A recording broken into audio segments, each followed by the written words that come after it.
हर किसी के मन में ये सवाल जरूर आता है कि केदारनाथ मंदिर को आखिर किसने और किस मकसद से बनाया। और सबसे चौंकाने वाली बात यह है कि केदारनाथ धाम का शिवलिंग बाकी शिवलिंगों से इतना अलग क्यों है, इसके पीछे कौन सा रहस्य छिपा है। हजारों साल पहले जब विज्ञान की आज की तरह तरक्की नहीं हुई थी, तब उस दौर के लोग इस मंदिर को बनाने के लिए इंटरलॉकिंग जैसी आधुनिक टेक्नोलॉजी को कैसे जानते थे। और सबसे हैरान करने वाली बात यह है कि बिना किसी नुकसान के 400 सालों तक ये मंदिर बर्फ में कैसे दबा रहा और इसके पीछे की कहानी क्या है। जब मंदिर के कपाट 6 महीने के लिए बंद हो जाते हैं, तब अंदर जलने वाला दीपक आखिर 6 महीने तक कैसे निरंतर जलता रहता है। और सबसे बड़ा सवाल, 2013 की बाढ़ के समय जब पूरा क्षेत्र तबाह हो गया था, तो मंदिर को बचाने के लिए पीछे से आई विशाल भीमशिला किसने रखी। क्या यह सब महज एक संयोग था या किसी दैवीय शक्ति का चमत्कार। इन सभी रहस्यमयी घटनाओं का जवाब ढूंढने के लिए हमारे साथ बने रहिए, क्योंकि इस डॉक्यूमेंट्री में हम आपको केदारनाथ धाम के अनसुने रहस्य आपको बताएंगे। ये वो रहस्य हैं जिनका जवाब शायद आज भी विज्ञान के पास नहीं है।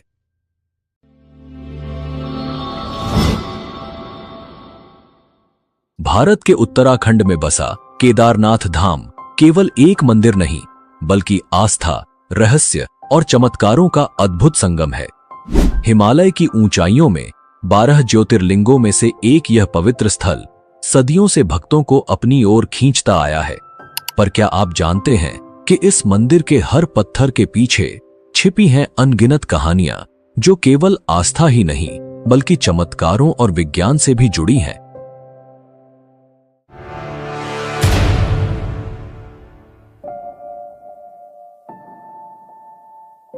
16 जून 2013 की वह काली रात, जब प्रकृति ने अपना तांडव दिखाया और उत्तराखंड के केदारनाथ में हर ओर विनाश कर दिया। लेकिन इसी विनाश के बीच एक ऐसा चमत्कार घटा जिसने लोगों की आस्था को और भी गहरा कर दिया। आइए हम आपको उस समय की भयावहता और चमत्कार के बारे में बताते हैं जिसने केदारनाथ मंदिर को बचाया था। उस रात केदारनाथ में बाढ़ का पानी मंदाकिनी नदी से उफनता हुआ आ रहा था। भारी बारिश और चौराबारी ग्लेशियर के पिघलने से स्थिति और भी भयावह हो गई। पानी, पत्थर और मलबा शहर को अपनी चपेट में लेता जा रहा था। जहां पहले पहाड़ों की सुंदरता थी, वहां अब विनाश का तांडव था। होटल, घर, दुकानें, सब कुछ बहा ले गया। करीबन 6000 लोग मारे गए और लाखों बेघर हो गए। लेकिन एक बात साफ थी, यह आपदा केदारनाथ मंदिर की ओर बढ़ रही थी। क्या यह भगवान शिव के पवित्र धाम को तबाह करने वाली थी? जैसे ही पानी मंदिर की ओर बढ़ा, अचानक एक विशाल शिला, जिसे अब भीमशिला कहा जाता है, पानी के बहाव के साथ बहती हुई मंदिर के पीछे आकर रुक गई। वह पत्थर मंदिर के करीब 50 फीट पीछे रुक गया और बाढ़ के पानी को 2 हिस्सों में बांट दिया। उस क्षण मानो भगवान शिव की स्वयं कृपा ने मंदिर को तबाही से बचा लिया। बाढ़ का सारा पानी भीमशिला से टकराकर मंदिर के दोनों ओर से बह गया। आसपास के सभी ढांचे बह गए, लेकिन मंदिर, शिव का यह पवित्र धाम, चमत्कारिक रूप से सुरक्षित बचा रहा। यह सिर्फ एक घटना नहीं थी, यह शिव के प्रति भक्तों की आस्था का जीवंत प्रमाण बन गया। इस विशाल शिला को स्थानीय लोगों ने भीमशिला का नाम दिया। महाभारत के वीर योद्धा भीम के नाम पर रखी गई यह शिला अब केदारनाथ धाम के चमत्कार की प्रतीक बन चुकी है। इसका नाम भीमशिला ही क्यों रखा गया और पांडव का केदारनाथ से क्या संबंध था, वो हम आगे बात करेंगे। लोगों का मानना है कि यह भगवान शिव की कृपा और महाभारत के भीम की शक्ति का प्रतीक है।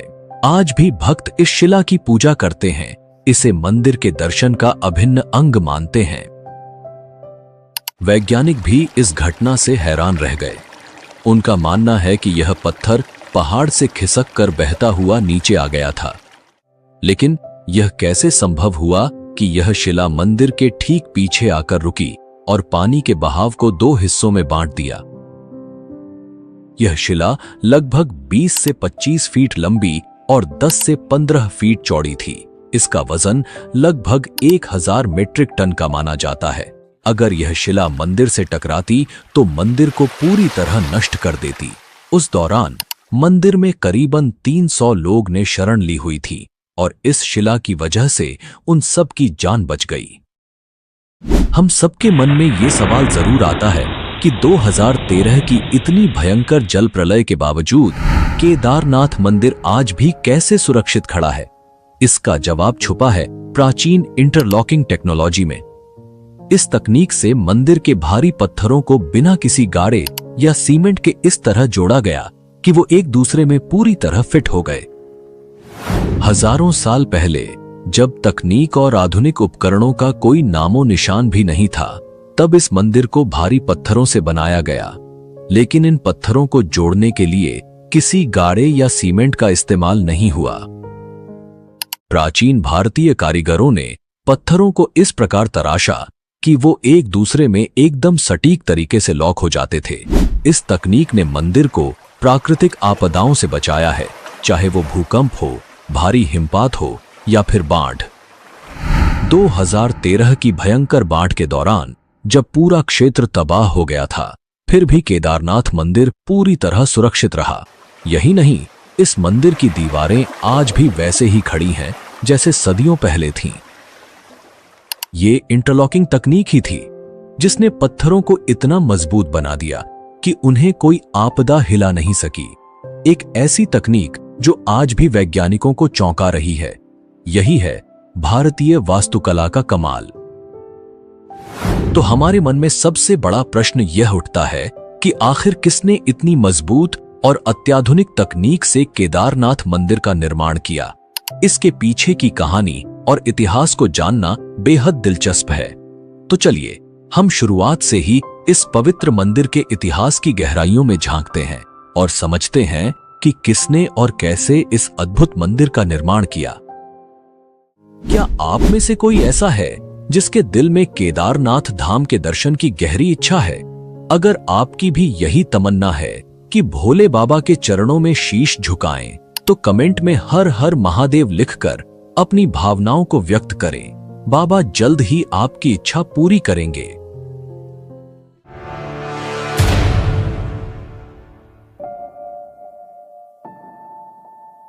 केदारनाथ मंदिर का निर्माण अत्यंत रहस्यमय और प्राचीन माना जाता है। यह मंदिर न केवल धार्मिक दृष्टि से महत्वपूर्ण है, बल्कि इसके निर्माण के साथ जुड़ी पौराणिक कथाएं इस स्थल को और भी अधिक अलौकिक और रहस्यमयी बनाती हैं। इसमें हम 3 कथा पर बात करेंगे, जिसमें सबसे प्रसिद्ध कथा है महाभारत की। तो आइए जानते हैं इस मंदिर के निर्माण के बारे में। धार्मिक ग्रंथों में वर्णित कथा के अनुसार महाभारत के युद्ध में विजय प्राप्त करने के बाद युधिष्ठिर को हस्तिनापुर का राजा घोषित किया गया। लगभग 4 दशकों तक उन्होंने हस्तिनापुर पर शासन किया। एक दिन पांडव भगवान श्री कृष्ण के साथ बैठकर महाभारत युद्ध की समीक्षा कर रहे थे। उस समय पांडवों ने श्री कृष्ण से कहा, हे नारायण, हम भाइयों पर अपने बंधु बांधवों और गुरुजनों की हत्या का कलंक है। इस कलंक को कैसे मिटाया जाए? श्री कृष्ण ने उत्तर दिया, भले ही तुमने युद्ध में विजय प्राप्त की हो, लेकिन तुमने अपने बंधु बांधवों का वध किया है और इसके कारण तुम पाप के भागी बने हो। इन पापों से मुक्ति सिर्फ महादेव ही दिला सकते हैं। इसलिए अब समय आ गया है कि तुम महादेव की शरण में जाओ। इसके बाद श्री कृष्ण द्वारका लौट गए और पांडव पापों से मुक्ति के लिए चिंतित रहने लगे। उसी दौरान पांडवों को खबर मिली कि भगवान श्री कृष्ण ने अपना देह त्याग दिया है। इस दुखद समाचार ने पांडवों को झकझोर दिया। अब जब उनके सदा के सहायक कृष्ण भी नहीं रहे, पांडवों ने अपने राज्य परीक्षित को सौंप दिया और द्रौपदी सहित भगवान शिव की तलाश में निकल पड़े। सबसे पहले पांडव काशी पहुंचे, लेकिन वहां भोलेनाथ के दर्शन नहीं हुए।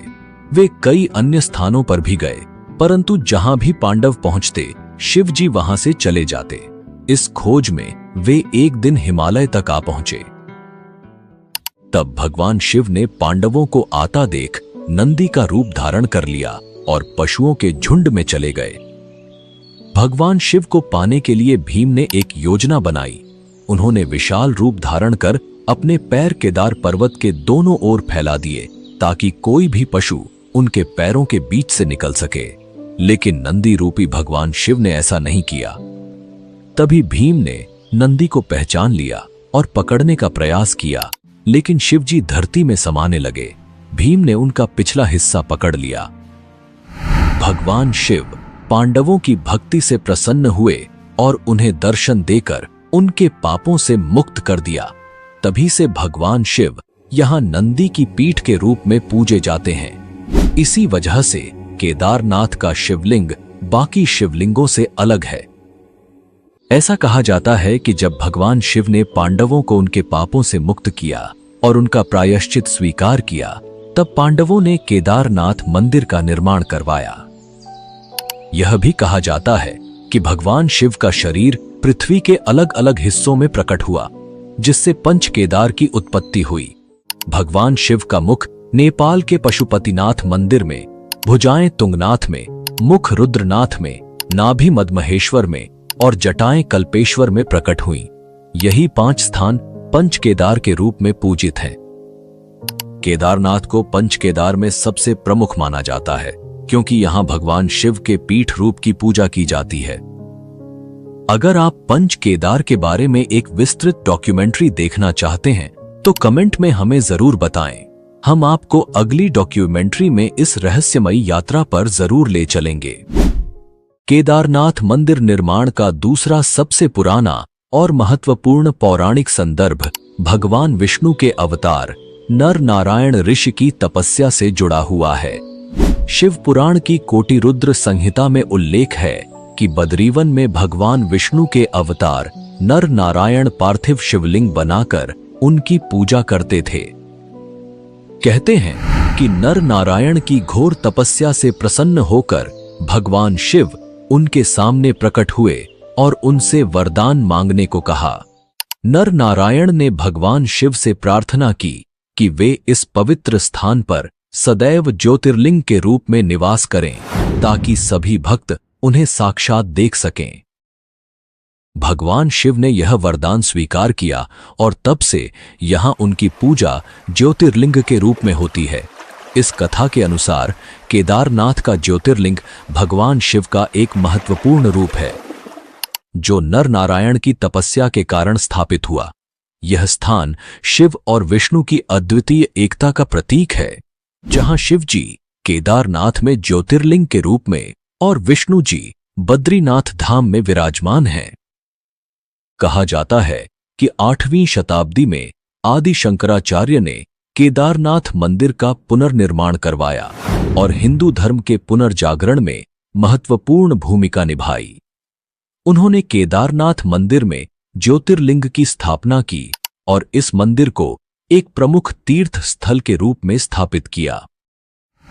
आदि शंकराचार्य ने केदारनाथ में अपने अंतिम दिन बिताए और यहीं पर उन्होंने मोक्ष प्राप्त किया। उनकी समाधि आज भी केदारनाथ मंदिर के पीछे स्थित है, जहां भक्त उनकी पूजा और स्मरण करते हैं। हाल के प्रमुख इतिहासकार डॉक्टर शिव प्रसाद डबराल का मानना है कि शैव संप्रदाय के अनुयायी आदि शंकराचार्य और उनके छात्रों के आने से बहुत पहले इस क्षेत्र में सक्रिय थे। इस मान्यता के आधार पर यह संभव है कि मंदिर की प्राचीनता को सटीक रूप से निर्धारित करना मुश्किल हो, खासकर जब पाली या ब्राह्मी भाषा में लिखी गई लिपि को अब तक पूरी तरह पढ़ा नहीं जा सका है। मध्य प्रदेश के ग्वालियर राज्य में पाए गए एक पत्थर के शिलालेख से यह पुष्टि होती है कि मालवा के राजा भोज, जिन्होंने 1077 से 1099 ईस्वी तक शासन किया था, वो केदारनाथ मंदिर के निर्माण के लिए जिम्मेदार थे। इस दावे का समर्थन एपिग्राफिया इंडिका खंड 1 नामक ग्रंथ से भी होता है। यह शिलालेख एक महत्वपूर्ण प्रमाण है जो राजा भोज के समय के दौरान मंदिर के निर्माण का संकेत देता है। साल 1882 में लिखे गए हिमालयन गजेटियर के अनुसार केदारनाथ मंदिर का एक बड़ा हिस्सा पत्थर से निर्मित है, जिसमें सोने का मुलम्मा चढ़ा हुआ एक टॉवर गर्भगृह की छत पर मौजूद है। मंदिर के सामने पंडों के पक्के मकान तीर्थयात्रियों के ठहरने के लिए हैं, जबकि पुजारी या पुरोहित भवन के दक्षिणी ओर रहते हैं। इस विवरण के अनुसार मंदिर का वर्तमान ढांचा अपेक्षाकृत नया है, जबकि पुराना भवन गिरकर नष्ट हो चुका था। आपको क्या लगता है, केदारनाथ मंदिर कितने साल पुराना हो सकता है और इसका निर्माण किसने करवाया होगा? आपकी राय कमेंट करके हमें जरूर बताएं, ताकि आपके तर्क और विचार भी लोग देख सकें।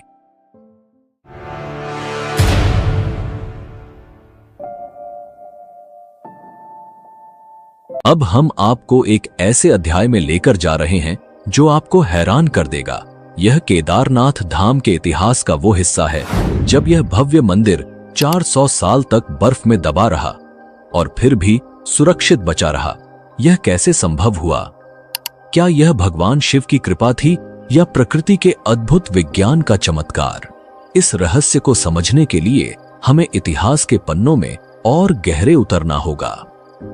ऐसा कहा जाता है कि 13वीं से 17वीं शताब्दी तक केदारनाथ मंदिर लगभग 400 वर्षों तक बर्फ की मोटी परत के नीचे दबा रहा। इसे छोटा हिमयुग भी कहा जाता है, जब हिमालय में ग्लेशियरों का विस्तार इतना बढ़ गया था कि केदारनाथ धाम जैसे बड़े क्षेत्र पूरी तरह बर्फ में समा गए। लेकिन सबसे चौंकाने वाली बात यह है कि इतने वर्षों तक बर्फ के नीचे दबे रहने के बावजूद मंदिर की संरचना को कोई गंभीर नुकसान नहीं पहुंचा। देहरादून स्थित Wadia institute of Himalayan geology के वैज्ञानिकों ने इस रहस्य पर गहन अध्ययन किया। वैज्ञानिक विजय जोशी के नेतृत्व में इस क्षेत्र की गहन जांच की गई और यह पाया गया कि मंदिर की दीवारों और पत्थरों पर आज भी बर्फ के दबाव और हिमनदीय गतिविधियों के निशान साफ देखे जा सकते हैं। लेकिन जो सबसे खास बात सामने आई वह थी मंदिर की पत्थरों की लुमिनेसेंस डेटिंग, जिससे यह प्रमाणित हुआ कि मंदिर उस दौर में बर्फ के नीचे दबा रहा। तो क्या यह केवल स्थापत्य कौशल था या कोई और रहस्यमय शक्ति? केदारनाथ मंदिर की मजबूत संरचना ने इसे बर्फ के नीचे दबने के बावजूद पूरी तरह से सुरक्षित रखा। मंदिर का निर्माण विशाल पत्थरों से हुआ है, जिन्हें इंटरलॉकिंग तकनीक से जोड़ा गया है। बिना सीमेंट के इन पत्थरों की आपस में जकड़ इतनी मजबूत थी कि बर्फ का भारी दबाव भी इसे हिला नहीं सका। दोस्तों, अगर आपको हमारी वीडियो पसंद आ रही है तो अभी लाइक करें और चैनल को सब्सक्राइब करना न भूलें। आपका एक लाइक और सब्सक्रिप्शन हमें और भी बेहतर कंटेंट लाने में मदद करेगा।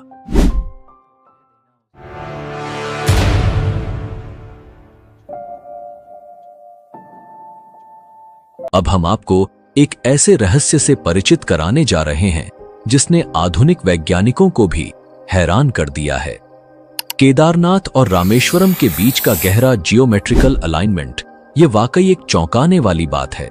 सोचिए, ये दोनों मंदिर एक सीधी रेखा में कैसे हो सकते हैं, जबकि ये हजारों किलोमीटर दूर हैं। जब आप इस रहस्य के बारे में जानेंगे तो हैरान रह जाएंगे। यह प्राचीन भारतीय ज्ञान और वास्तुकला का एक अद्भुत उदाहरण है, जिसे आज की आधुनिक दुनिया में समझना कठिन है।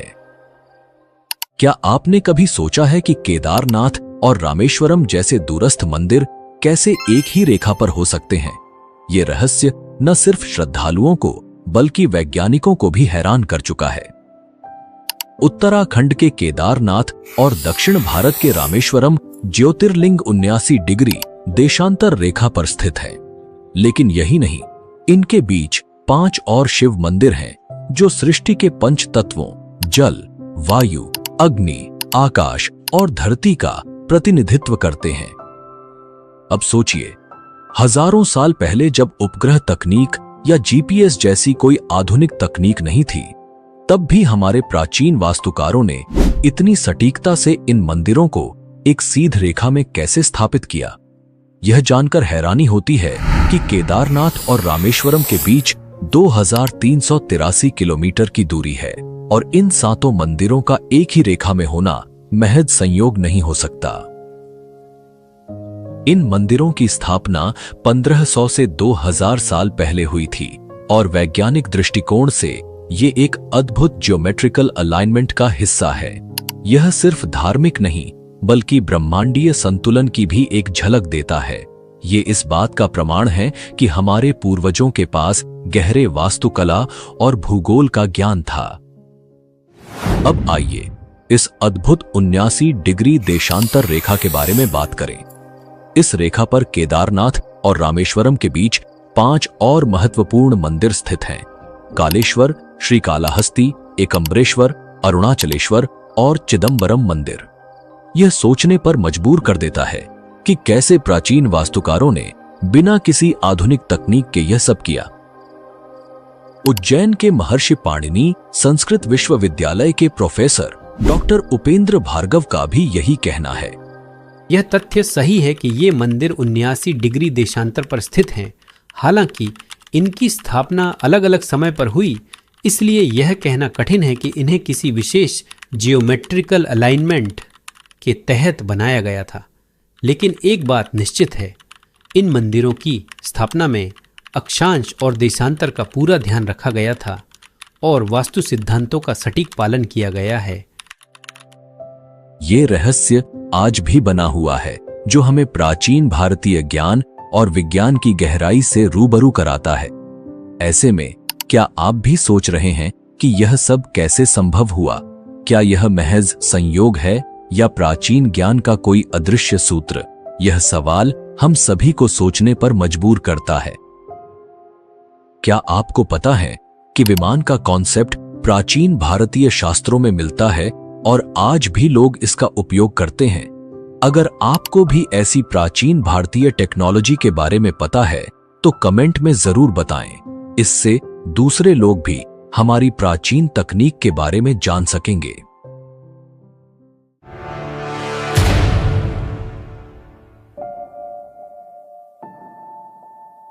चलो अब हम केदारनाथ के उस रहस्य की बात करते हैं जो सालों से भक्तों और वैज्ञानिकों को हैरान कर रहा है। हर साल जब केदारनाथ मंदिर के कपाट सर्दियों में बंद हो जाते हैं तो मंदिर के अंदर जलने वाला दीपक अगले 6 महीने तक बिना बुझा रहता है। ये कैसे संभव है जबकि कोई भी व्यक्ति वहां मौजूद नहीं होता? और इतना ही नहीं, जब मंदिर के कपाट बंद होते हैं तो सवाल ये उठता है कि इस दौरान शिवलिंग की पूजा कौन करता है? मंदिर के कपाट बंद होने के बाद ये रहस्यमयी घटनाएं आज भी लोगों के लिए एक गहरे आश्चर्य का विषय हैं, जिसे न तो पूरी तरह से समझा जा सका है और न ही वैज्ञानिक इसका कोई ठोस प्रमाण दे पाए हैं। हर साल सर्दियों में भाई दूज के बाद जब बर्फ की सफेद चादर हिमालय पर फैल जाती है और इंसानों की पहुंच इस ऊंचाई तक नामुमकिन हो जाती है, तब केदारनाथ के कपाट बंद कर दिए जाते हैं। करीब 6 महीने तक यह मंदिर बंद रहता है। पौराणिक कथाओं के अनुसार जब सर्दियों के दौरान केदारनाथ मंदिर के कपाट बंद होते हैं, तब देवता और गंधर्व यहां आकर भगवान शिव की पूजा करते हैं। यह माना जाता है कि जब मंदिर में आम लोगों की पूजा बंद हो जाती है, तब भगवान शिव देवताओं और गंधर्वों के साथ यहां निवास करते हैं। जब मंदिर के कपाट बंद किए जाते हैं, तब मंदिर के अंदर एक दीपक जलाया जाता है। यह दीपक बिना किसी देखरेख के पूरे 6 महीने तक अविरत जलता रहता है और जब कपाट फिर से खोले जाते हैं, तब यह दीपक जलता हुआ मिलता है, जैसे मानो उस जगह पर शिव की दिव्यता कभी भी नहीं बुझती। क्या यह सच में किसी चमत्कार से कम है? एक ऐसा दीपक जो इंसानों की अनुपस्थिति में भी लगातार जलता रहता है और वह भी महीनों तक। इस रहस्यमयी घटना ने भक्तों के दिलों में गहरा विश्वास पैदा किया है। लिए यह इस बात का प्रमाण है कि भगवान शिव की उपस्थिति यहाँ हर समय बनी रहती है और जब इंसान दूर होते हैं तब भी यह धाम खाली नहीं होता, क्योंकि देवताओं का आगमन होता है। वैज्ञानिक दृष्टिकोण से 6 महीने तक जलने वाला दीपक और मंदिर की स्वच्छता अभी भी एक रहस्य है। कैसे संभव है कि इतने लंबे समय तक कोई दीपक बिना किसी बाहरी मदद के जलता रहे और कपाट खुलने के बाद मंदिर की सफाई और व्यवस्था ज्यों की त्यों मिलती है, मानो कोई वहां नियमित पूजा करता रहा हो। वैज्ञानिक अभी भी इस घटना को पूरी तरह से समझने में असमर्थ हैं। कपाट बंद होने के दौरान भगवान शिव की प्रतिमा और मंदिर से जुड़े धार्मिक प्रतीक, जिन्हें दंडी कहा जाता है, को विशेष सम्मान के साथ ऊखीमठ ले जाया जाता है। ऊखीमठ उत्तराखंड का एक पवित्र स्थल है, जहां भगवान केदारनाथ के विग्रह को सर्दियों के दौरान सुरक्षित रखा जाता है। वहां भगवान शिव की पूजा 6 महीने तक नियमित रूप से जारी रहती है। ऊखीमठ वह स्थान है जहां मंदाकिनी और अलकनंदा नदियां मिलती हैं और इसे केदारनाथ के शीतकालीन धाम के रूप में जाना जाता है। मंदिर के मुख्य पुजारी और अन्य पुरोहित ससम्मान भगवान शिव की प्रतिमा को लेकर पहाड़ के नीचे ऊखीमठ जाते हैं। यह प्रक्रिया विशेष मंत्रोच्चारण और अनुष्ठानों के साथ की जाती है। केदारनाथ मंदिर की पूजा व्यवस्था बहुत ही विशेष और प्राचीन परंपराओं से जुड़ी हुई है।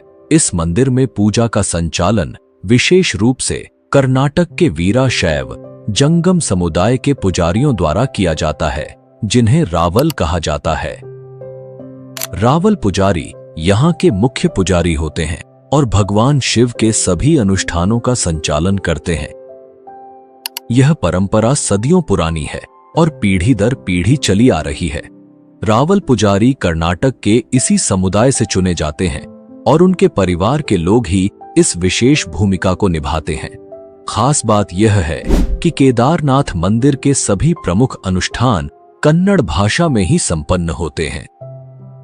यह परंपरा प्राचीन काल से चली आ रही है और आज भी इसका पूरी श्रद्धा और विधि से पालन किया जाता है। पुराणों में एक और रहस्य बताया गया है कि एक दिन केदारनाथ और बद्रीनाथ लुप्त हो जाएंगे। माना जाता है कि जब नर और नारायण पर्वत आपस में मिल जाएंगे, तब इन दोनों धामों का मार्ग पूरी तरह बंद हो जाएगा और भक्त इन धामों के दर्शन नहीं कर पाएंगे। इसके बाद भविष्य में भविष्य बद्री और भविष्य केदार नामक नए तीर्थ स्थलों का उद्गम होगा। यह भविष्यवाणी हिंदू धर्म ग्रंथों में वर्णित है और इसे एक दिव्य संकेत के रूप में देखा जाता है। धार्मिक मान्यताओं के अनुसार यह घटना आने वाले युगों में घटित होगी और इससे भक्तों को नए तीर्थ स्थलों के दर्शन करने का अवसर मिलेगा। तो यह था केदारनाथ मंदिर का वह रहस्य, भीमशिला का चमत्कार, मंदिर का अलौकिक निर्माण, 400 साल तक बर्फ में दबे रहना, देवताओं और गंधर्वों की पूजा, 6 महीने तक अविरत जलने वाला दीपक और भक्तों की अटूट आस्था। ये सब सिर्फ एक धार्मिक कथा नहीं है, बल्कि उस अलौकिक शक्ति का प्रतीक है जो भगवान शिव के इस पवित्र धाम को अनंत काल तक पावन बनाए रखती है। यह मंदिर हमें एक ओर वैज्ञानिक रहस्यों से हैरान करता है, तो दूसरी ओर हमारी आस्था को और भी मजबूत बनाता है। अगर आपको ये डॉक्यूमेंट्री पसंद आई हो तो हमें कमेंट में अपना फीडबैक जरूर बताएं, और अगर आपने चैनल को अभी तक सब्सक्राइब नहीं किया है तो जल्दी से कर लीजिए, ताकि ऐसी ही रोचक और रहस्यमयी डॉक्यूमेंट्री आपको मिलती रहे। मिलते हैं अगली डॉक्यूमेंट्री में, तब तक के लिए धन्यवाद। जय हिंद, जय भारत।